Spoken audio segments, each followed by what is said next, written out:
Masculinidade tóxica. Você já ouviu falar nesse termo? O que será que na prática ele representa?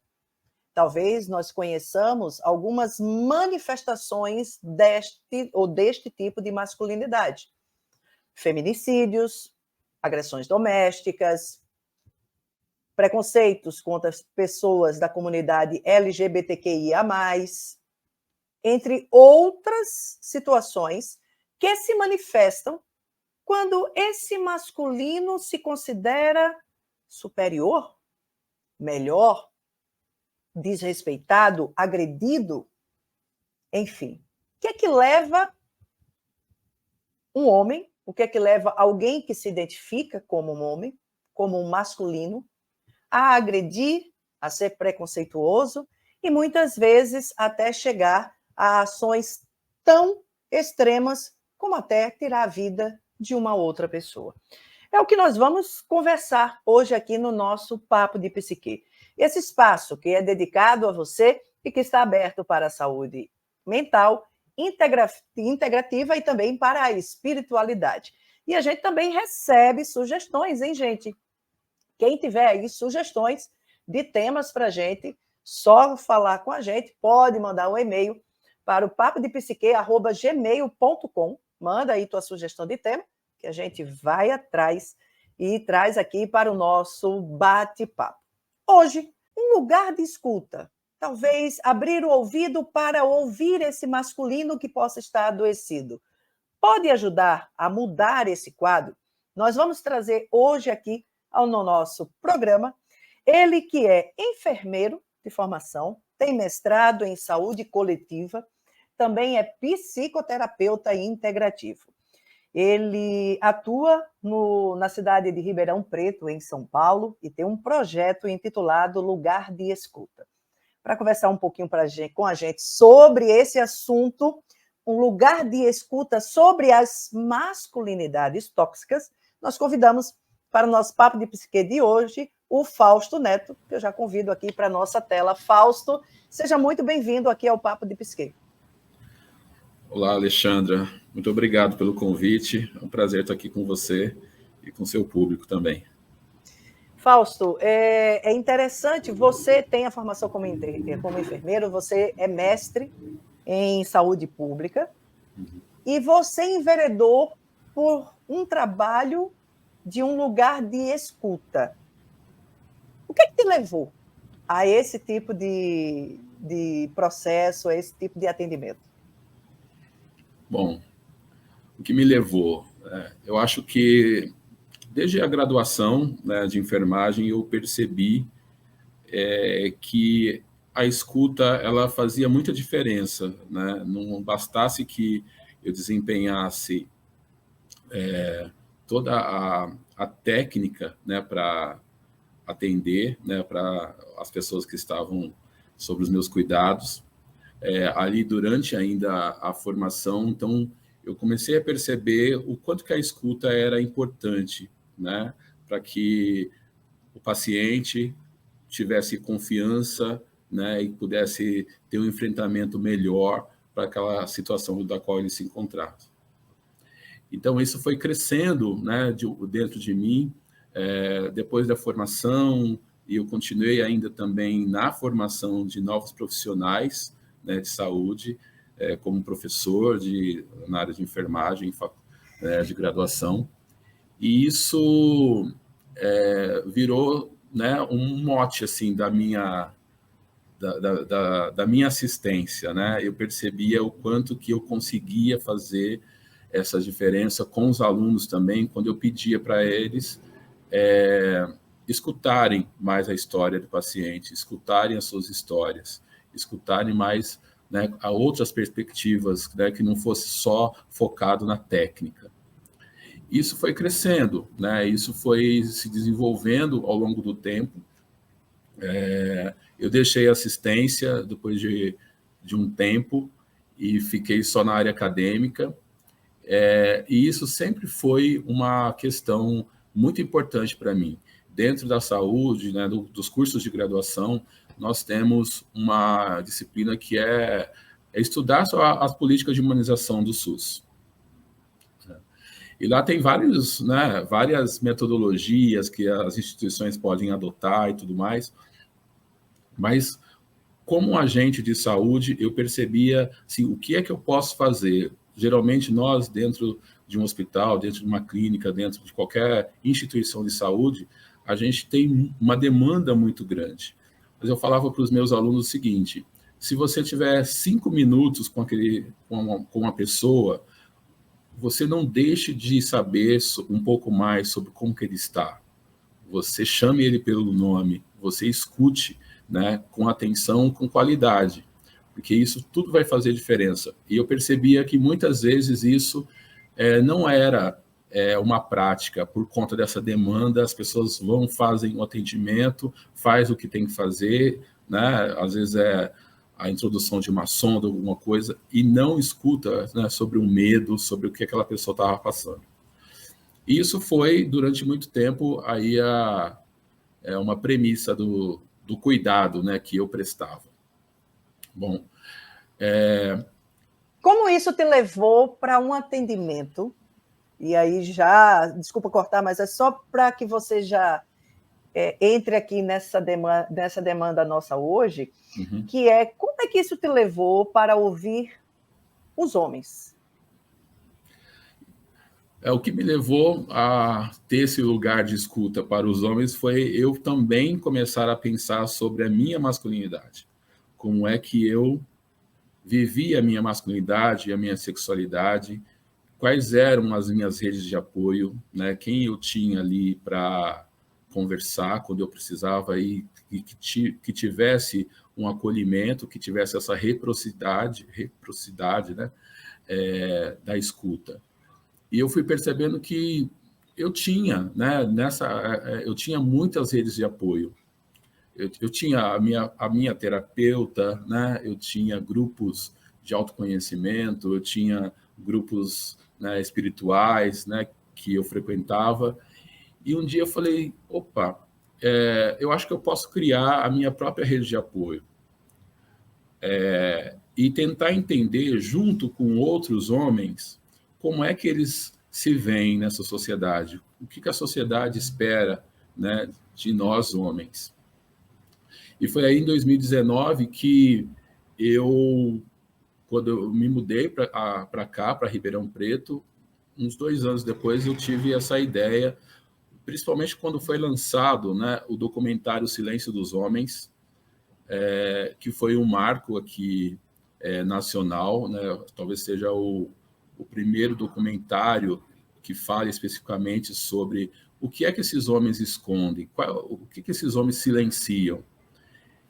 E aí eu falei, olha só, eu acho que tem a possibilidade de, né, e era um apelo do documentário que homens façam rodas, né, comecem a conversar mais com autenticidade, com verdade, né, com outros homens. Então, eu lancei o projeto Lugar de Escuta. Eu sempre falo que eu não sou de Ribeirão Preto, então não era conhecido aqui. Eu falei, mas precisamos começar, né? E eu sempre brinco também com outra coisa. Eu, como sendo um virginiano, eu fico sempre fazendo projetos e nunca tá bom. Olha, aí... seja bem-vindo ao time, hein? Você também é? Hashtag te entendo. Sou. E aí eu falei assim, não, mas vamos vencer esse padrão, né? Vamos aprender fazendo.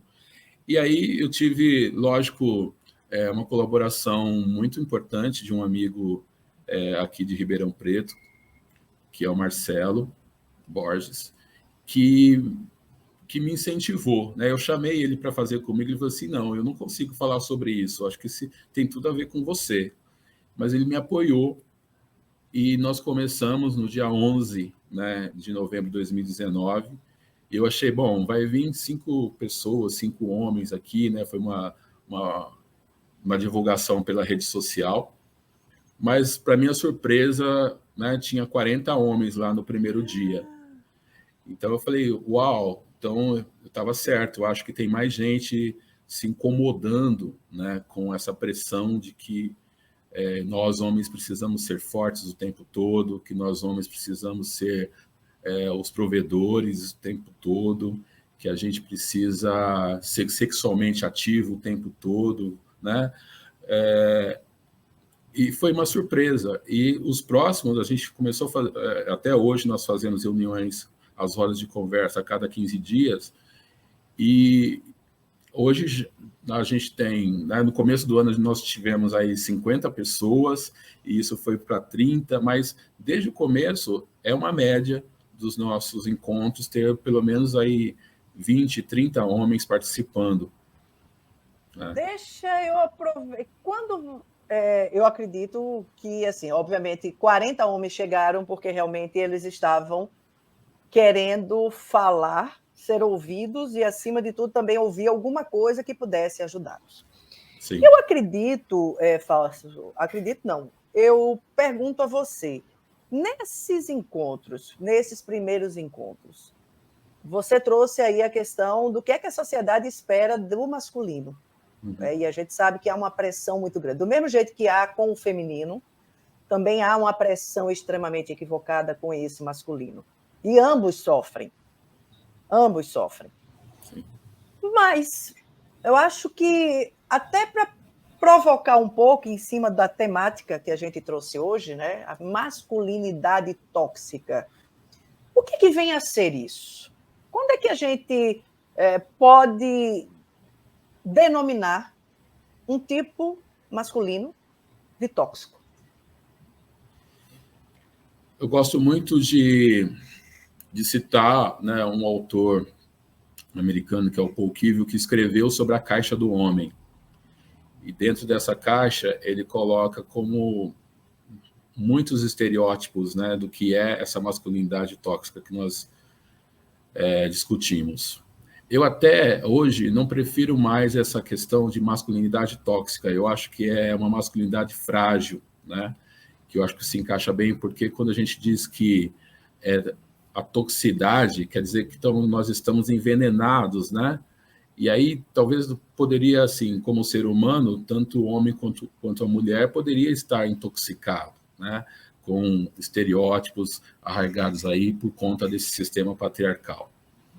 Mas, enfim, né, acho que a sociedade acostumou e esse termo ficou bastante em evidência por conta da gente ver números, né, alarmantes de feminicídio, né, das mulheres serem assassinadas pelo simples fato delas serem mulheres. Né? Ontem eu estava assistindo o filme da Ângela Diniz, que lançou agora num streaming, que eu acho que dá um parâmetro, né, para a gente, porque lá atrás não dava... mas, assim, esse homem que não gosta da liberdade, né, não priva pela liberdade da sua companheira. Então, no caso da Ângela, né, ele mata ela falando para ela, se você não for minha, você não será de mais ninguém. Né? E aí dispara 4 tiros nela. O homem que não consegue dialogar, né? Então ele tem sempre uma comunicação muito violenta para que ele possa estar sempre, né, no topo, para que ele seja sempre, que ele tenha sempre a última resposta. Então ele não aceita a opinião, né, das mulheres, ele se coloca como um ser superior, como você disse na sua abertura. Muitos estudiosos colocam isso. O homem, né, ele tem essa passibilidade, né, porque ele entende que ele não tem a necessidade de provar nada. Né? Ele é homem, né? Ele nasceu homem. Então, não é o caso, né, como a Simone de Beauvoir diz, que nós não nascemos mulheres, nós nos tornamos mulheres. Nós, homens, nós nascemos homens. Né? Nós somos homens. E aí não tem que provar nada. Já existe, né, dentro desse sistema algo que seja dominador, né? Algo que seja que detém o poder. E aí a gente percebe o quanto de lugares de poder que os homens ocupam, que a gente está vendo agora, né, com toda essa movimentação política, né, nos últimos tempos. de ter mais mulheres na política, de ter mais mulheres no judiciário, de ter mais mulheres no Congresso Nacional, né? Porque se a gente tira uma foto, o maior número de pessoas em lugares de poder são os homens. Então, sim. E aí a gente consegue estratificar para várias camadas sociais, né, que esse homem ele é o provedor. Imagina um homem, uma mulher, um homem que tem uma mulher que começa a trabalhar e às vezes vai ganhar mais do que ele. Muitas vezes esse homem não aceita. E aí ele parte para a violência. E não é só a violência física, é a violência psicológica, muitas vezes, quando não é o caso da mulher ganhar mais, é a violência patrimonial, a violência financeira, né? Então, existe essas situações que vão colocando os homens nesse lugar de toxicidade, né? De uma masculinidade muito frágil, porque ele aprendeu que ele tem que ser o provedor. E não tem nada contra ele ser o provedor, mas ele consegue pedir ajuda quando ele precisa, ele consegue se vulnerabilizar quando ele precisa. Para quem que ele... Muitas vezes, uma vez eu escutei uma história, as mulheres estão organizadas na frente dos homens há pelo menos mais de um século, né? Mas também, né? Também tiveram que fazer isso para sobreviver, né? Exatamente, né? Então, nós estamos atrasados com isso, né? Em se organizar para pensar sobre o que é ser homem. Então, o homem é esse cara que precisa ser forte o tempo todo, sexualmente ativo o tempo todo. O homem não pode broxar, né? O homem não pode falhar, chorar, né? Tem essas coisas que esses clichês, né, que já viraram, mas o homem veste azul, a mulher veste rosa, então a cor da roupa pode diminuir a sua masculinidade. Estou de azul, quero dizer logo, tá? Hoje. Estou de azul. Azul, mas estou com azul com uma camisa cheia de florzinha aqui, né? Pois é, tá vendo? Então, são muitas características, são muitos estereótipos que nos levam a crer que a maioria ainda dos homens estão se reencontrando, porque acho que já tem um incômodo, né? Tem um livro do Homens Justos, do Ivan Jablonka, que ele diz que a masculinidade está em crise.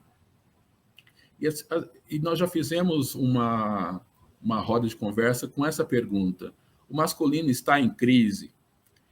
E para mim a resposta é sim, né? Porque hoje nós temos aí leis, né? A Lei Maria da Penha, que já é um avanço grande, todo o movimento feminista, né, que está organizado e mostrando que as mulheres têm valor, que as mulheres podem estar onde elas quiserem. Então, existe uma incomodação, né? De alguma forma, esse sistema está começando a ser mexido de alguma forma. Então, sim, o masculino, né, a masculinidade está em crise, porque já não dá para ficar nesse lugar, né, da violência, da comunicação violenta, né, dos vários tipos de violência que, como eu já citei aqui, principalmente contra as mulheres, mas também com outros grupos minoritários, né? Uhum. Você falou sobre essa questão da masculinidade tóxica, né? E aí você citou, por exemplo, essa questão do financeiro, né? E que esse masculino hoje está em crise. Sempre foi passado para o homem essa questão de que ele tem que ser o provedor, ele tem que sustentar a mulher e filhos, todo mundo tem que ser dependente dele. E aí você tem hoje uma sociedade onde muitas mulheres trabalham, ganham seu dinheiro e não se tornam mais dependentes do homem. Pelo contrário, hoje elas se tornam parceiras na questão do dividir os custos da vida. Sim. E em muitas famílias, se a mulher não trabalhar, não dá o homem não dá conta. Porque a gente sabe que a gente vive nesse momento, num momento social muito delicado.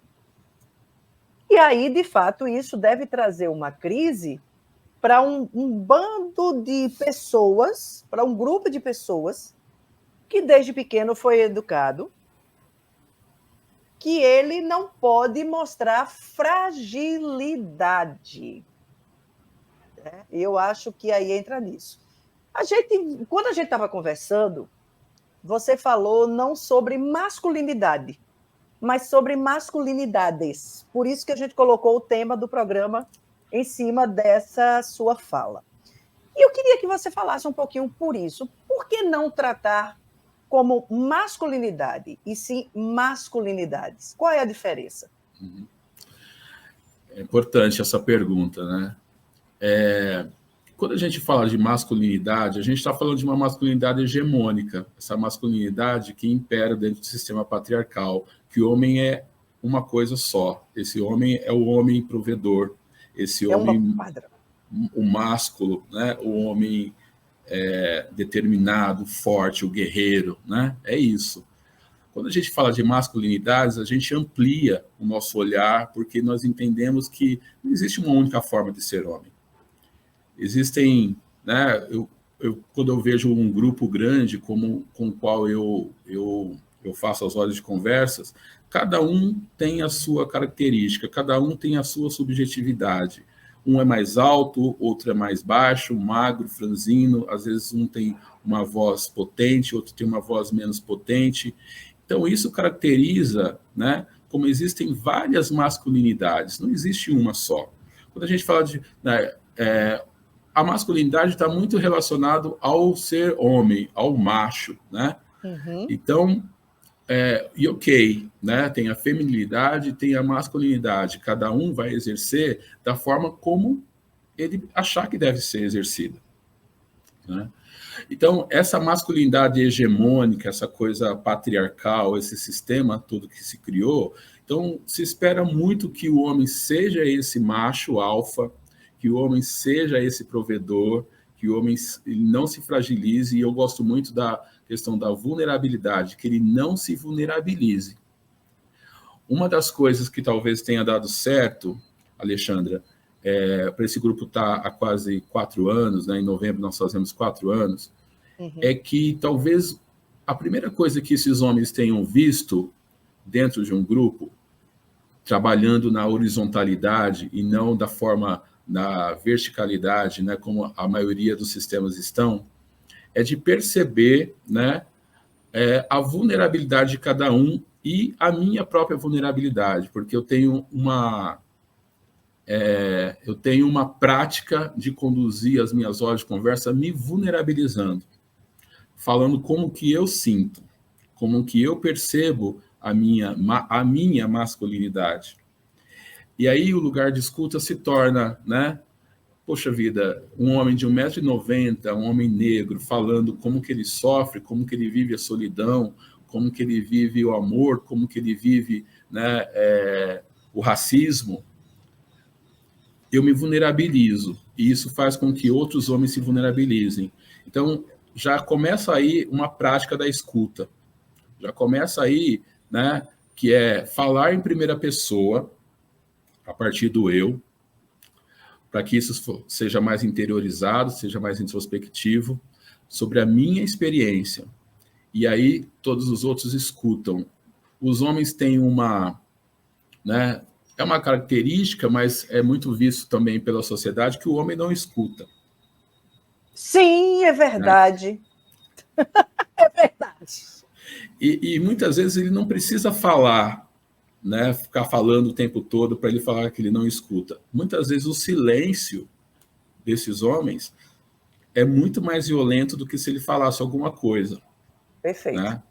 Então, é esse silêncio, né, que muitas vezes nós homens, e aqui estou saindo de primeira pessoa, né, nós homens escondemos as nossas vulnerabilidades, onde que mais aperta nós não conseguimos demonstrar muitos nossos sentimentos, nós não conseguimos falar sobre eles, e então, quando eu não consigo, pelo menos, identificar aquilo que eu sinto, porque alguma necessidade não está sendo suprida. Quais são essas necessidades? E muitas vezes são as necessidades de saúde, são as necessidades de lazer, são as necessidades de um bom relacionamento saudável, né? Então, o que é que eu escondo atrás do meu silêncio? Por que é que eu não consigo dialogar com aquilo que está chegando e eu falo, puxa vida, eu não consigo cuidar disso sozinho, eu preciso de ajuda. Então, eu acredito que, partindo do eu, a gente consegue fazer uma boa análise interna, né?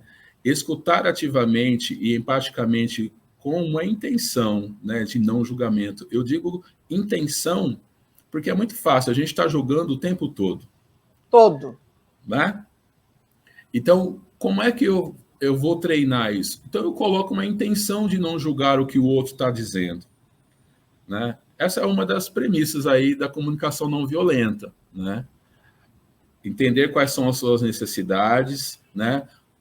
Entender se essas necessidades não estão sendo supridas, quais são os sentimentos que aparecem. Então, pode vir ansiedade, pode vir depressão, pode vir uma série de questões que eu talvez não estou conseguindo identificar por que é que elas estão acontecendo. Se eu começo a treinar isso, eu começo a entender e eu consigo fazer pedidos, né, mais claros, mais autênticos, né, sobre o que eu preciso, sobre o que o outro precisa. Então, precisa existir uma troca, precisa existir, né, tenho eu, a minha unidade, o que eu quero, mas nós não vivemos sem o outro. Então, se eu tenho um relacionamento, quais são as necessidades do outro? Mas quais são as minhas necessidades? Muitos homens não conseguem perceber isso, não conseguem entender, né? Então, trabalham o tempo todo, né? Essa é uma realidade nacional, talvez mundial, né? Sobre nesse sistema do capitalismo. Então, trabalha o tempo todo, não tem tempo para ficar com seu companheiro, consigo próprio, né? Nem consigo, nem com o outro, né? E aí Exato. Você tem pessoas que não dialogam, que não conversam. Exatamente. Que não, na verdade, não se conhecem. Exatamente. Então, é isso, né? Precisa... A forma com que nós trabalhamos, e eu acredito que vários grupos trabalham essas questões de masculinidades, primeiro, você precisa se conhecer, você precisa entender sobre o que você precisa, quais são as suas necessidades. A partir do momento que você tem mais conhecimento disso, você consegue compartilhar com o outro de maneira mais autêntica, de maneira mais genuína, né? Porque se você não souber, você vai atropelando o outro. E esse outro, geralmente, são as mulheres, são a comunidade LGBTQIA+. Por que um homem, né, não aceita as diferenças? Como que eu olho para um homem que tem uma orientação sexual diferente da minha, e por que ele é errado? Por que ele está errado? O que tem a ver? Mas aquele homem, eu ouvi isso e faz todo sentido, né? Acho que foi a Rita, né? A Rita Von Hunt. Quando eu olho para um homem que tem uma orientação sexual diferente da minha, principalmente gosta do mesmo sexo, é como se aquela pessoa estivesse sendo... esqueci a palavra exata agora, mas é como se ela estivesse desistindo, né, desse patriarcado, estivesse desistindo... Do estereótipo. Do estereótipo. Então, é melhor eu atacá-lo, né? Porque isso é uma... Como é que chama quando alguém sai... Uma projeção. Do exército, por exemplo. Esqueci a palavra. Peraí. Eu esqueci. Ela correu, eu lembro, já. Mas, enfim... Reserva. Como se tivesse... mas... Então, ele desistiu, né? Ele foi para o outro lado. Então, isso parece que acusa esses homens que estão nesse padrão, né? Mas por que isso vem ao incômodo? E aí eu pergunto, nas rodas que você já realizou, e você faz essa roda, você tem um grupo aí em Ribeirão, mas você já fez esse trabalho também com jovens privados de liberdade... Enfim, você tem um contato também com algumas pessoas que estão, digamos assim, hoje em cárcere, né? Sim. Você já teve essa experiência. O que leva O que é que leva a essa não aceitação? Você já teve dentro de algum desses grupos alguém que se posicionasse do porquê que isso incomoda tanto? Por que incomoda tanto uma mulher não gostar mais dele? Por que incomoda tanto um homem que resolve ter uma outra orientação sexual? Por que incomoda tanto um cara que não quer ser o macho alfa, mas é um cara que tem os seus medos, tem os seus sentimentos, bota isso para fora e chora, inclusive? Por que isso incomoda tanto? Aí eu acho que a gente precisa pensar, né, em vários aspectos, principalmente no contexto social. Será que é um confronto com a própria vulnerabilidade que ele não quer admitir? Pode ser que sim, né? Mas esse confronto com a vulnerabilidade, ele precisa passar, né, por esse entendimento de quem é ele, né? De entender sobre quem sou eu. E muitos desse público, principalmente quem está institucionalizado, está em liberdade assistida, eles vêm de um contexto social do quais são as referências que eles tiveram. Né? Então, eu estive em 3 fundações Casa 2 semanas e a gente pôde perceber que esse contexto, quem são as referências desses garotos, né, que estão na Fundação Casa? Então, muitas vezes, a referência né, o pai, é um primo, né, é alguém que acolheu e que talvez seja ali do tráfico, né, e que acolheu e que mantém essa posição inflexível de que homem tem responsabilidade. Uma das coisas que eu mais amo, homem precisa ter responsabilidade. E aí, quando você pergunta o que é responsabilidade para você, é manter a palavra. Então, aquilo que você prometeu, você cumpre. Senão, você não é homem. Né? Então, assim, as referências são muito importantes. Né?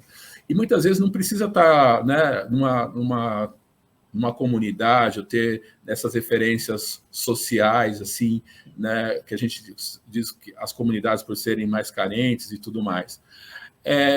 Eu posso ter um pai que não me abraçou, que não me deu carinho, que não me olhou, né, e que, ao invés de dar apoio, afeto, pagava, né, então, vai lá, né, você quer ir para tal lugar, toca aqui o dinheiro, vai lá.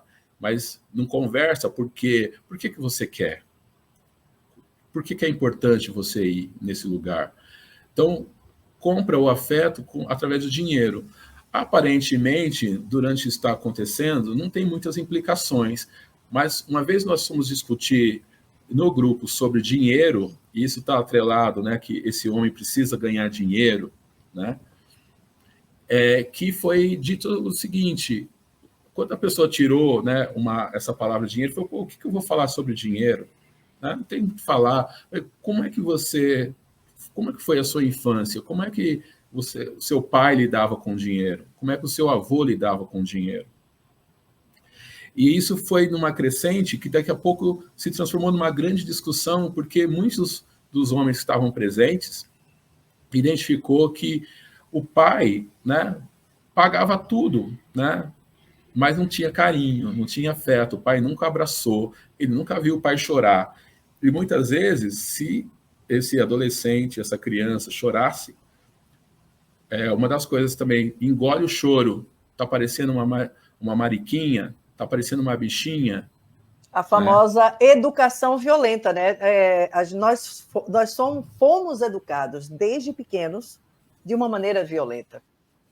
E é muito difícil não reproduzir isso quando a gente vai para uma adolescência, uma juventude e uma vida adulta. Exato.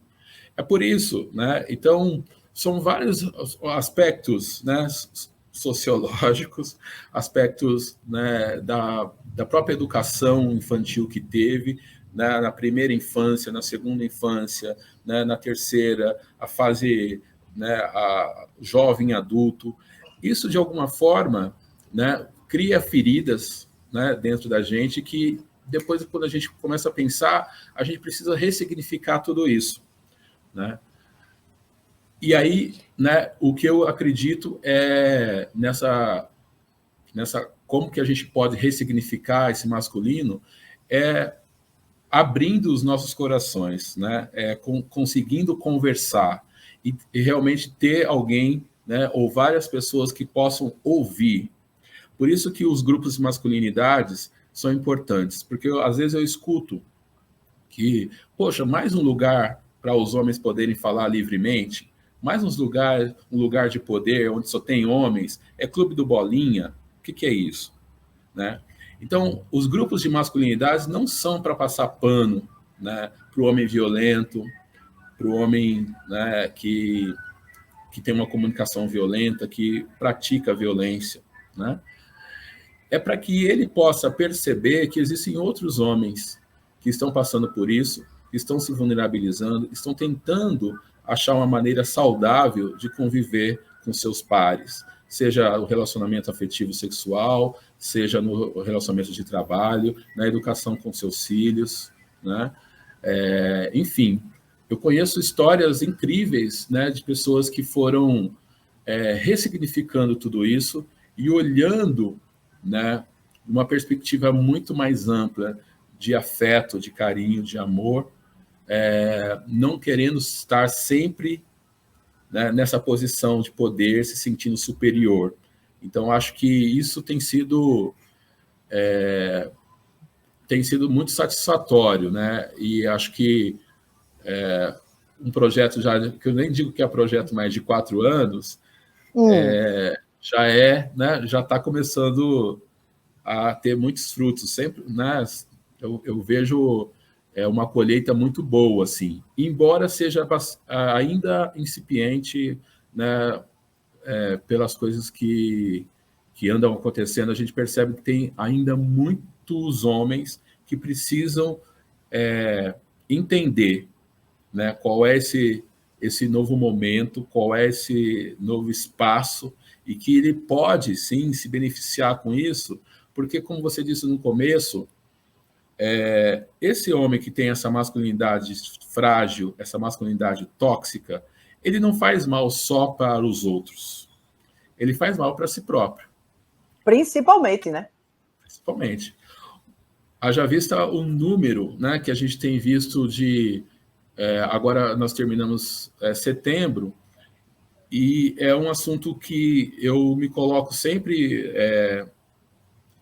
em movimento, em atividade, porque eu passei por isso, né? Eu tive uma crise de depressão há 2 anos,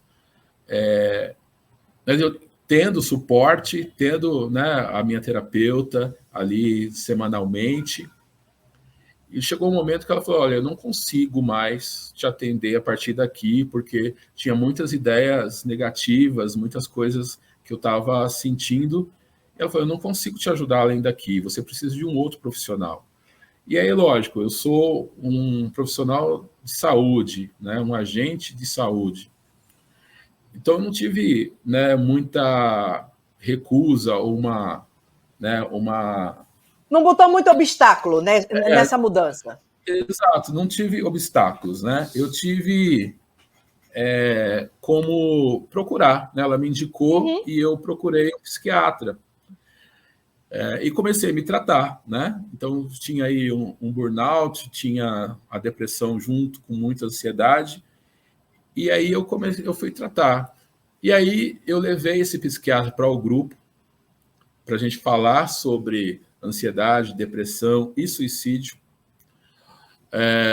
Foi incrível, né, essa parceria, porque muitos homens se conscientizaram que eles estavam passando por um momento difícil e procuraram esse psiquiatra.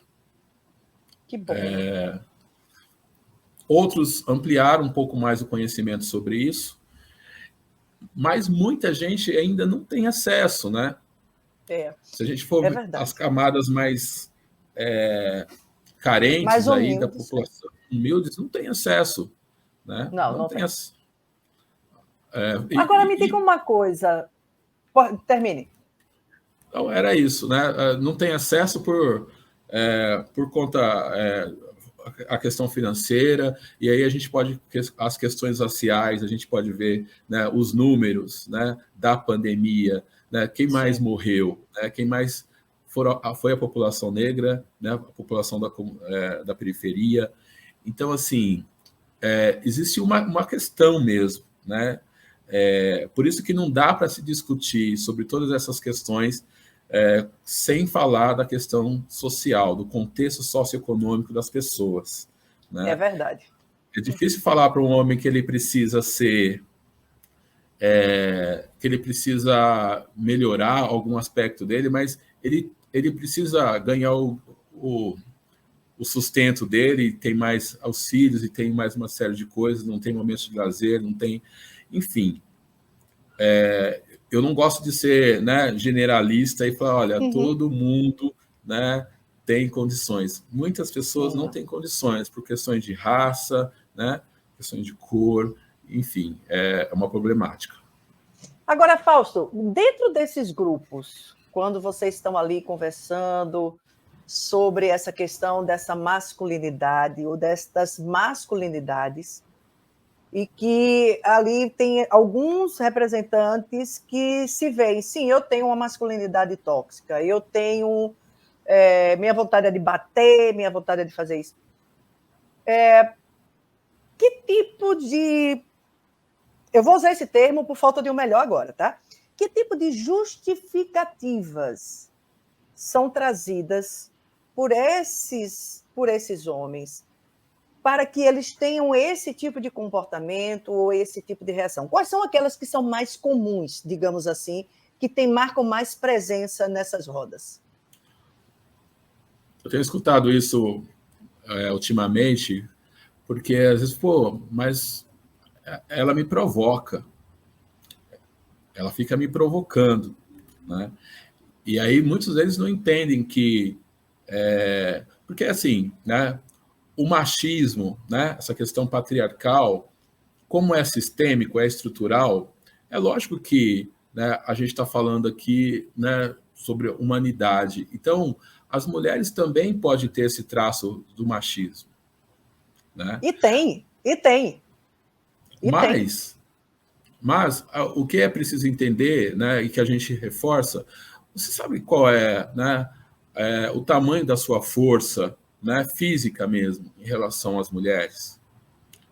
Você não tem outra saída a não ser, você não consegue sair dessa discussão, dar uma volta, e aí, né, onde que a gente entra, né, a questão da respiração, um pouco de se centrar, para que ele possa perceber como que ele está recebendo, né, aquela agressão, aquela provocação, e não partir para a violência, né? Então, eu tenho colocado muito, assim, todos os inícios de todas as horas, nós fazemos exercícios, né, de respiração mais consciente, e que esse exercício a gente tenta levar, você vai falar, né, centra na sua respiração, como é que você está se sentindo? Porque nós somos humanos, nós temos raiva, né? Isso é normal. Normal. Né? Agora, Faz como parte. é que você lida com a raiva? Né? Como é que você lida com a raiva diante de uma discussão? Seja com a sua companheira, seja no ambiente de trabalho. Você aumenta a sua voz, né? E geralmente nós homens temos uma voz mais potente, tentar encobrir a voz, principalmente do feminino. Você parte para a agressão simplesmente para calar a voz dessa mulher, né? Para a agressão física. Então, a gente começa... Ou nega a responsabilidade. Ele foge totalmente da responsabilidade quando ele parte para a agressão, né? Porque ele ainda precisa entender, né, esse contexto. Ele, talvez, por tudo eu falei, pelas referências, né, de masculino que ele teve, pelo contexto social que ele viveu, né, pelas questões que estão sendo colocadas ali, que mexe com esse, né, com esse interior desse masculino, né, ferido aí. Então, ele foge absolutamente, quando ele parte para a agressão, foge das suas responsabilidades, né, e tenta... Né, e aí é mais uma, né? Mais uma coisa que a gente pode colocar dessa masculinidade frágil, porque depois ele vem, né, desculpa, não vai mais acontecer, isso, aquilo, com aquela... Né, e daqui a pouco está repetindo. Sim. A violência. Porque a ferida não está curada. O problema Exato. não foi resolvido, né? Não foi Exatamente. visto, não foi observado. E aí, dentro desse grupo, pelo que eu estou entendendo, ele é um grupo muito mais onde as pessoas podem se colocar, de realmente abrir um ouvido para ouvir essas pessoas. E você já trouxe, inclusive, aqui a narrativa de que só esse fato dessas pessoas poderem falar sobre isso, e muitos deles já gera uma mudança de comportamento, já gera uma maior consciência da situação deles. O que é que você viu, ou que relatos você possui como um resultado positivo desse ser ouvido diante dessa sua masculinidade, que foi criada muitas vezes de uma maneira tóxica, e que ele hoje, até então, estava repetindo esse padrão?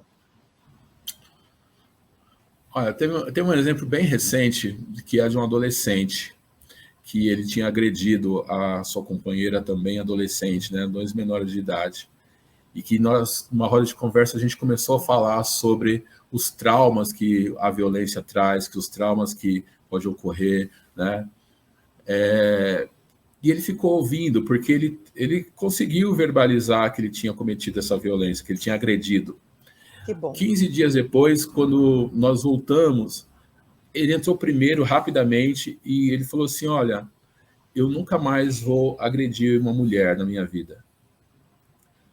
E aí eu falei: como assim, né? A gente tentou se situar e lembrar, aí lembramos que nós tínhamos falado sobre isso, e ele chegou antes de todo mundo, ele falou assim: eu nunca mais vou agredir uma mulher na vida, porque eu entendi, né, que não está certo bater numa mulher. Isso é um adolescente de 16 anos. Nossa, que lindo. Outros homens também tiveram aí, estavam passando por um momento de transição, que estava totalmente incomodados com os grupos dos quais eles estavam, onde fica objetificando a mulher, né, falando de pornografia, falando, né, naqueles famosos grupos de WhatsApp, né? E aí descobriu o lugar de escuta, e aí ele descobriu uma rede de apoio onde ele começou a fazer amizades, né, com outros homens desse grupo que estavam também nesse processo, que eu não gosto dessa palavra da desconstrução. Quando nós homens estamos desconstruindo o machismo, o que será que a gente vai também construir em cima desses escombros? Porque somos homens, né? Isso. E são escombros mesmos, né? Porque você tem que desconstruir para construir uma coisa nova. Óbvio que isso vai servir como uma base daquilo para o qual eu não devo mais voltar. Exato. Mas o que é que nasce a partir de agora? Né, vindo, né, se não for em parceria com as mulheres, em parceria com, né, com a comunidade LGBTQIA+, se é um homem que está desconstruindo a partir dos seus próprios escombros, ele está construindo de novo outro modelo de macho, outro modelo de masculinidade. Então, por isso que essa coisa da desconstrução, eu não acredito muito. Eu acredito em ressignificar, sabe, esse machismo, em ressignificar essas posições de poder que nós homens estamos, sobre os privilégios que nós temos simplesmente por sermos homens, né? Sim. Eu sou um homem negro, né, 51 anos. Eu tenho todas as minhas questões, né, as questões do racismo, do preconceito, a discriminação, mas mesmo assim eu ainda tenho privilégios por ser homem. Eu não tenho medo de andar numa rua às 10 da noite, às 23 horas, né, com medo de que alguém vai me atacar, né? Então, existem muitos privilégios por ser homem. Então, nós, homens, precisamos entender quais são esses privilégios e começar a ressignificar os nossos relacionamentos, seja eles onde forem.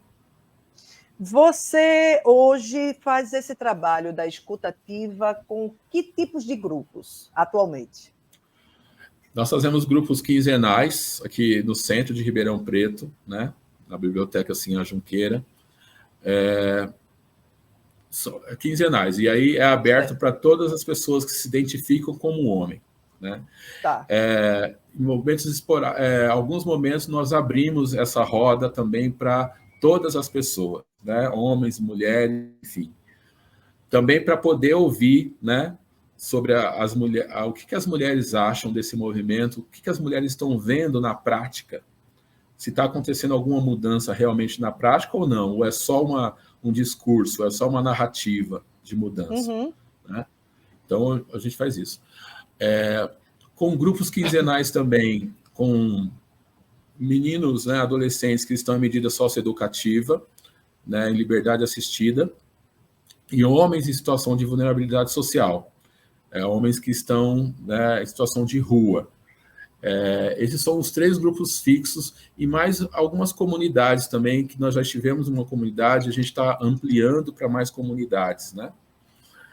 E como semana passada, em parceria com o Projeto Guri, que é um projeto social que ensina música, né, a tocar instrumentos com uma forma de cultura, né, que tem projetos dentro da Fundação Casa. Nós fizemos 3 unidades, né, da Fundação Casa com esses meninos que estão institucionalizados, que foi uma experiência ímpar, muito...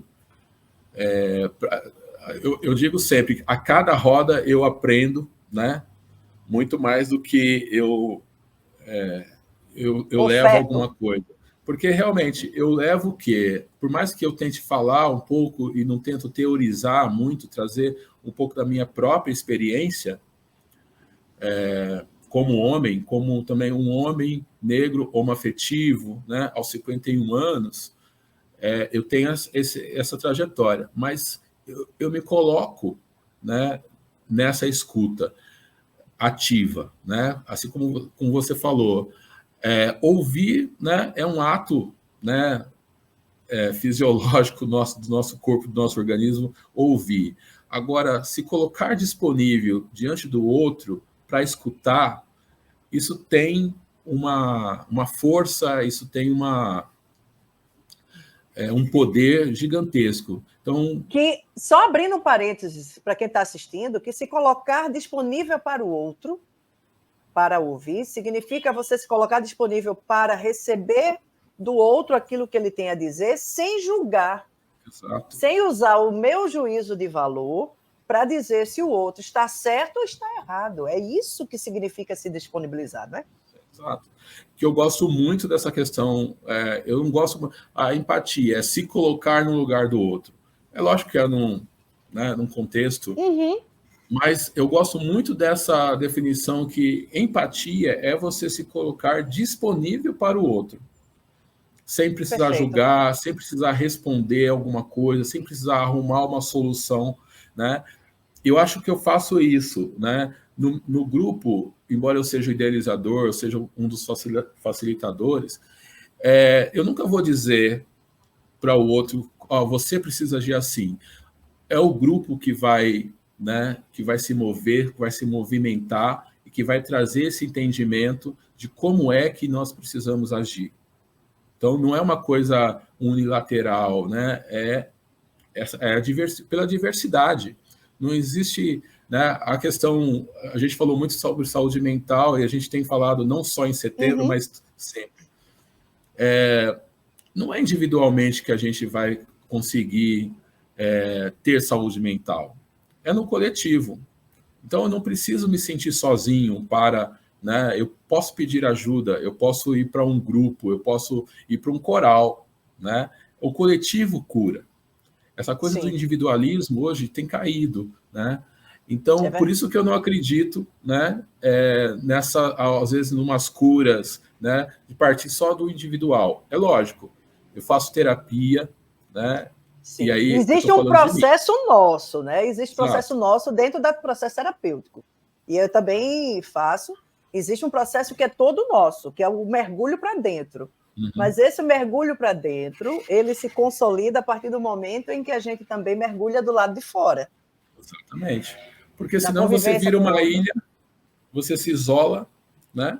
Então, quem sou eu, né? Como que eu compartilho com a comunidade, com a sociedade?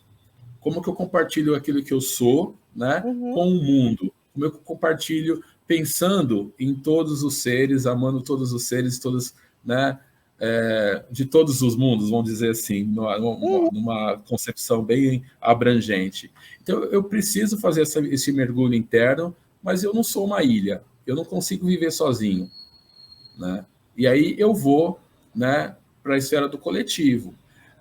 O que eu vejo que algumas coisas as pessoas ficam pregando muito, né, que eu não gosto disso, né? É o karma, é isso, você tem que passar. Você consegue falar para um homem, né, que está com filhos, está ganhando pouco, está desempregado, que ele é um ser de luz e que ele precisa curar a sua né? Ele está agindo só na sombra, né? Que a prosperidade não chega porque ele está... não existe isso, né? Então, sim, existe uma trajetória aí de vida, existe uma trajetória, né, que a pessoa passa e está implicado, mas os homens em situação de vulnerabilidade, os homens em situação de rua, eles querem um lugar. A semana passada nós discutimos sobre oportunidade. Eles estão falando, eu quero uma oportunidade para trabalhar, para ter meu dinheiro, para ter meu canto. Então, eles estão passando fome, né? E aí, como é que você chega assim? Não, você tem que agir assim, você é dessa forma, existe um modelo, né? É outra caixa, né? A gente está colocando as pessoas outra caixa. Então, em caixas. Entender esse contexto, né, das pessoas, né, essa história das pessoas, é muito valioso. E principalmente quando você escuta essas histórias, que você as vê, que eles deixam de serem invisíveis para a sociedade, né? De alguma forma, aquele momento para ele é importante. E aí aquilo pode ressignificar muita coisa dele, porque alguém está escutando, né, a história de vida deles. Perfeito. Fausto, olha, a gente ficava aqui conversando por mais um bom tempo, mas infelizmente eu preciso dizer para você, fale aqui para quem está nos assistindo, como é que essas pessoas lhe acham? Quem que quer conhecer mais sobre o projeto Lugar de Escuta, né? Fala aí, pessoal, onde é que o pessoal te acha? Legal. Tem o meu perfil pessoal, né, que é o fausto.neto, né? Está aí, acho que aparecendo a legenda, e o lugardescuta.br, ambos no Instagram. Nós estamos também, temos uma página, né, um site, nós estamos finalizando o documentário lugardescuta.doc, né, que está em finalização. Então tem o lugardescuta.com.br. E também, como nós queremos ampliar, né, o lugar de escuta para ir para as comunidades, tudo, a gente tem um site que chama doacão.lugardescuta.com.br. Né? Se as pessoas sentirem de fazer qualquer doação para que a gente possa pagar o nosso combustível, pagar uma capacitação, né, e ampliar mais as rodas, então tem essa possibilidade, né, de fazer qualquer tipo de uma doação mensal, uma única doação, né, para o lugar de escuta. Então, doacão, né? Doação, sem tio e sem cedilha. Sem cedilha, .lugardescuta.com.br também. Gente, tá aí, então na tela, vai pelo Instagram, do Instagram você deriva aí para todos esses caminhos que o Fausto está falando, acho que vai ficar mais fácil. Fausto Neto, muito obrigada pela tua participação aqui no Papo de Psique. E eu espero que a gente volte a conversar em breve, aí já falando do documentário, né, que vai sair. Ano que vem ou vai sair esse ano ainda? Olha, eu acredito que o nosso diretor, a filha dele nasceu prematura, então a fase de edição atrasou um pouco. Talvez até o final do ano, mas com certeza, no começo do ano, com certeza, né? Lugar de escuta. E aí a gente vem para cá para a gente poder falar um pouquinho mais sobre isso. Com certeza, muito obrigado. Gratidão a ti, Fausto. Obrigada aí, parabéns pelo trabalho, viu? Parabéns mesmo. E a você que nos acompanhou até agora, gostou desse conteúdo? Compartilha com alguém que você acha que precisa ouvir isso. troca ideias com essa pessoa, deixa o teu like aqui, para que o YouTube também faça com que esse vídeo chegue para outras pessoas, quem sabe até outros homens que estão precisando ser ouvidos e não sabem como fazer isso, tá bom? Um beijo para você, a gente se encontra na próxima semana em mais um Papo de Psique. Até lá.